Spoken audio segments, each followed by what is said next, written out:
कारण अमर फल प्राप्त हुआ। राजा भर्तृहरि बड़े न्यायकारी राजा थे। उसके राज्य में शांति, अमन, प्यार बहुत था। सब लोग चाहते थे कि ऐसा राजा सबको मिलना चाहिए। संसार में जितने भी राज्य हैं उनका अगर राजा हो तो भर्तृहरि जैसा हो, ऐसी लोगों की कामना थी। और राजा भी अपनी प्रजा से बहुत प्यार करता था। जिस इंसान का दिल सच्चा होता है वो दूसरे के अंदर कभी बुराई नहीं खोजा करता। लेकिन जब हमारे अंदर में बुराइयां भरी पड़ी हैं, छल कपट हमारे दिल में है, हम दूसरे के अंदर क्या सच्चाई टिटोड़ेंगे। हम सत्संगों में प्राय नाम के लिए आते तो हैं, लेकिन सत्संग की हमें कोई जरूरत नहीं है, क्योंकि सत्संग की बात को तो हम मानना चाहते नहीं। अगर उन बातों को मानेंगे तो फिर हमारा सोचते हैं कि हमारा काम नहीं चलेगा। लेकिन इंसान की भूल यही है, तुम सच्चाई के मार्ग पर चल के तो देखो। अगर तुम उस पर चलोगे तुम्हें आत्मिक शांति, आत्मिक बल मिलेगा।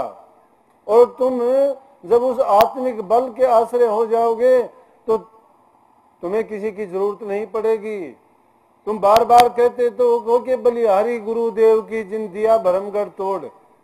ना तो गुरु के सामने बल हारते हो और ना ही कभी भरम टूटता है। बल कब हारते हो? एक प्रकार का बल नहीं, हमारे अंदर अनेक प्रकार के बल हैं। किसी का धन का बल है, किसी को रूप का बल है, किसी को परिवार का बल है, किसी को ताकत का बल है, किसी को जवानी का बल है, किसी को किसी चीज का है, किसी को लंबे परिवार का है, किसी को बहन भाई का है, किसी को अपने पद प्रतिष्ठा का है। कितने बल हैं? एक बल हो तो आदमी समझो कि छुटकारा पा लेगा। और संतों की शरण में जाके बल कहाँ रहता है? वहां तो कहता है कि तन मन धन मैंने आपके अर्पण कर दिए। ना तो गुरु को तुम्हारे तन मन की जरूरत है और ना ही वो आपसे लेता है। लेकिन अगर तुम सच्चे दिल से उसको अर्पण कर दो और गुरु के मान के जो तुम्हारे पास है उसको प्रयोग में लाते हो, बरतते हो गुरु की आज्ञा में रह के, तो वो चीज सारी गुरु की हो जाती है। तुम प्राय नाम के दिखावे के लिए तो गुरु के अर्पण करते हो, लेकिन करते नहीं हो, बल हारते नहीं हो गुरु के सामने। अगर बल हार जाओ तो आपका भरम निकल जाएगा, भरम टूट जाएगा। भरम लगा क्या हुआ है कि भरम यही है, संसार को हम अपना मानते हैं, संसार के पदार्थों को अपना मानते हैं, किसी भी चीज को, वस्तु को जो हमारे प्रयोग के लिए उसको अपना मानते हैं, अपनी नहीं है। अब 2 गज जमीन के लिए तुम बड़े से बड़ा पाप कर जाते हो, झगड़े मुकदमे करते हो, भाई भाई को मारता है। ये नहीं सोचते कि वो 2 गज जमीन दादे परदादाओं से हमें हासिल हुई है, वो नहीं रहे, उनके पास भी थी। ये हमारे बाप दादाओं के पास भी थी, उनकी भी नहीं रही। अब हमारे पास है, हमारी भी नहीं रहेगी।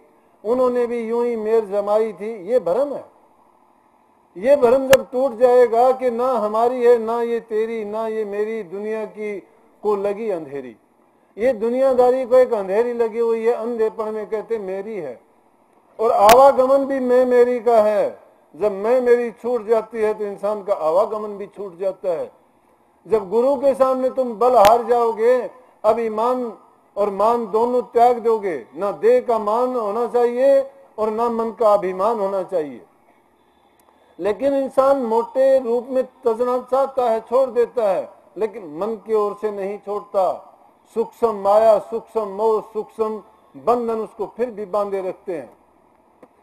जब सच्चाई समझ में आ जाएगी, जब ये पता लग जाएगा कि जिन चीजों को हम अपना मानते हैं अपने नहीं है, इसी भूल में राजा भर्तृहरि भी सोचता था कि मेरा राजा है, मैं राजा हूं, ये मेरा प्रशासन है, ये मेरी प्रजा है, ये मेरा महल है, ये मेरी रानियां हैं।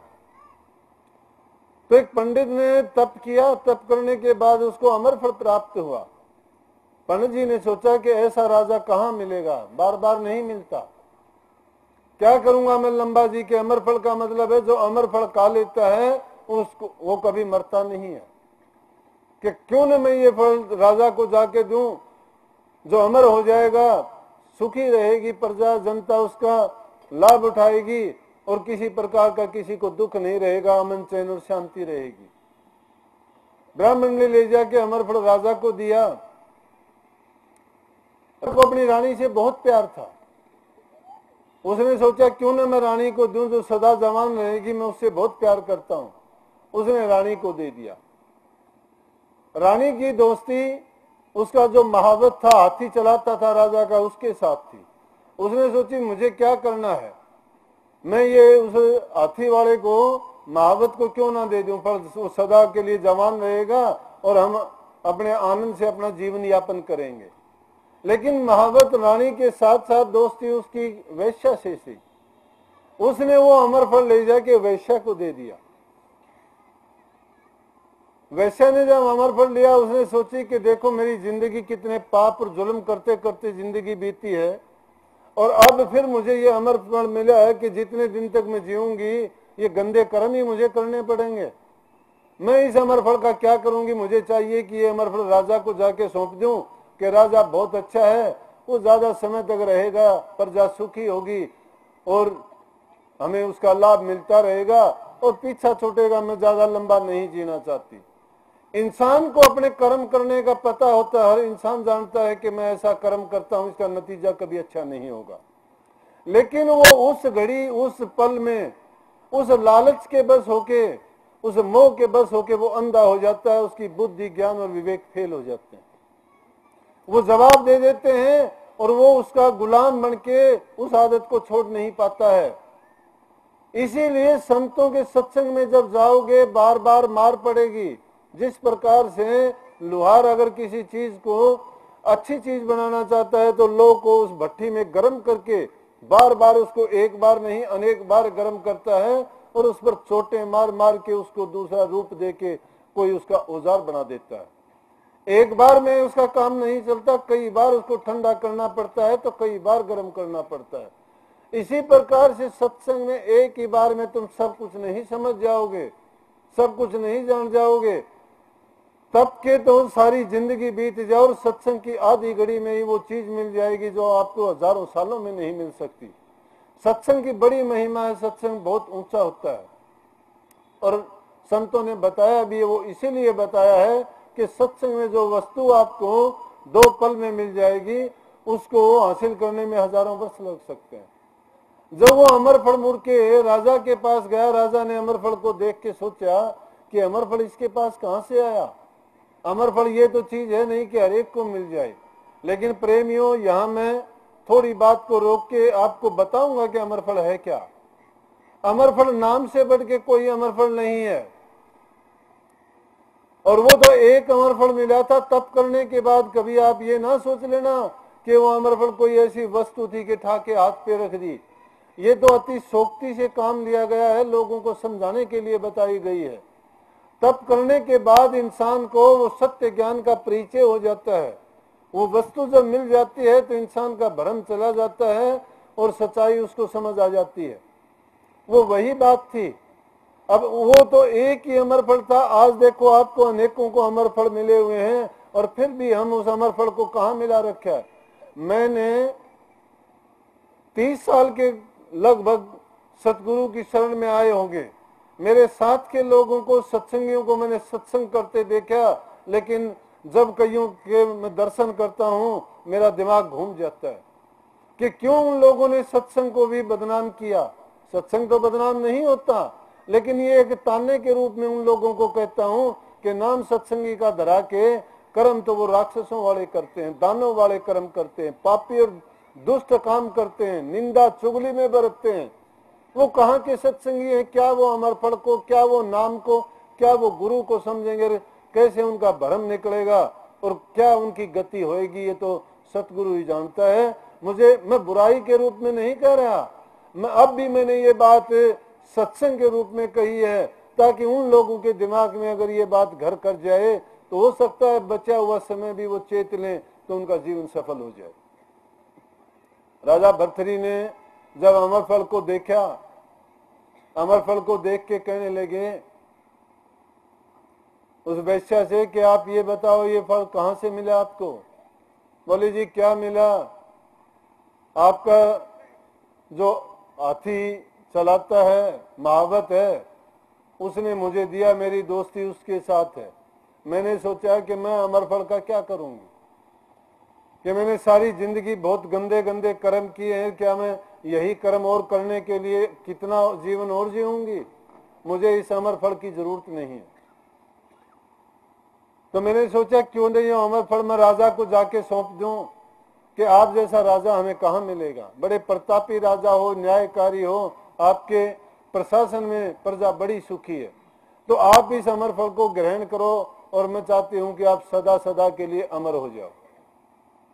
राजा ने महावत को बुला के पूछा कि तुझे ये अमर फल कहां से मिला। अब नौकर की क्या औकात होती है कि अब बादशाह के सामने वो झूठ बोल दे, और झूठ ज्यादा दिन तक दबी नहीं रहती है, वो प्रकट हो जाती है। खैर खून खांसी खुशी ये चीज दबाने से नहीं दबती, सकल जहान जानता है, सारी दुनिया जानती है। इनको जितना दबाओगे ये अपने आप उभर जाएंगे। जैसे वो एक शब्द में आती है ना, चोर चुराई तुमड़ी जल में दाबी आए, वो दाबे व उभरे करतब छानी नाए। जो कर्म होता है जो वो कभी भी छिपा हुआ नहीं रहता। चोर अगर किसी तुम्बे को चुरा के ले जाए और वो उसको पानी में दबाएगा, वो हल्का होता है, कितना ही दबा लो तो ऊपर आके रहेगा। इसीलिए कोई भी चीज तुम बुरा करके छिपाना चाहते हो, छिपेगी नहीं, प्रकट हो जाएगी। अब महावत से झूठ नहीं बोला गया, कहने लगा जी क्या बताऊं, अब मेरा तो अंत आ गया, क्योंकि आपको सच्चाई बताऊंगा, लेकिन क्योंकि आप पर यकीन है मुझे। बोला कि तुझे चिंता की जरूरत नहीं, मुझे भी पता है ये आया कहां से है, लेकिन बता। उसने कहा जी आपकी रानी से मिले।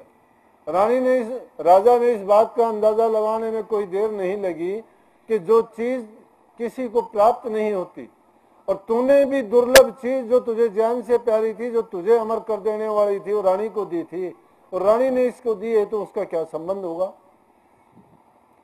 बस वो लेके बोला कि सत्यानाशी आदमी है तुझे शर्म आनी चाहिए, डूब के मर जाना चाहिए कि तू सिंगड़ी के साथ होके कुतियों के साथ फिरता है।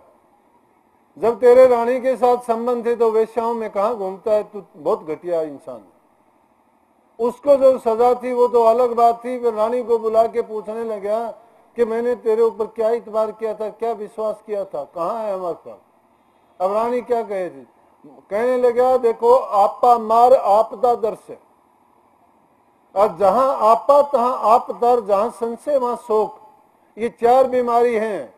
जहां आपा है, जहां मैं पड़ा है, वहां आपदाओं से भरे पड़े हो, और जहां संशय है वहां शोक ही शोक, दुख ही दुख है। इसलिए आपा मार आपदा मिट जा। जब अपने आपे को मार लोगे तो सारी बीमारियों से छूट जाओगे। मार लेने का बात है अपने आप को संतोष कर लेना। संतोष होगा ज्ञान से, समझ से और विवेक से। जब इंसान की बुद्धि काम करती है, उसको ज्ञान हो जाता है, जब सच्चाई का पता उसको लगता है, तो भ्रम चला जाता है इंसान का।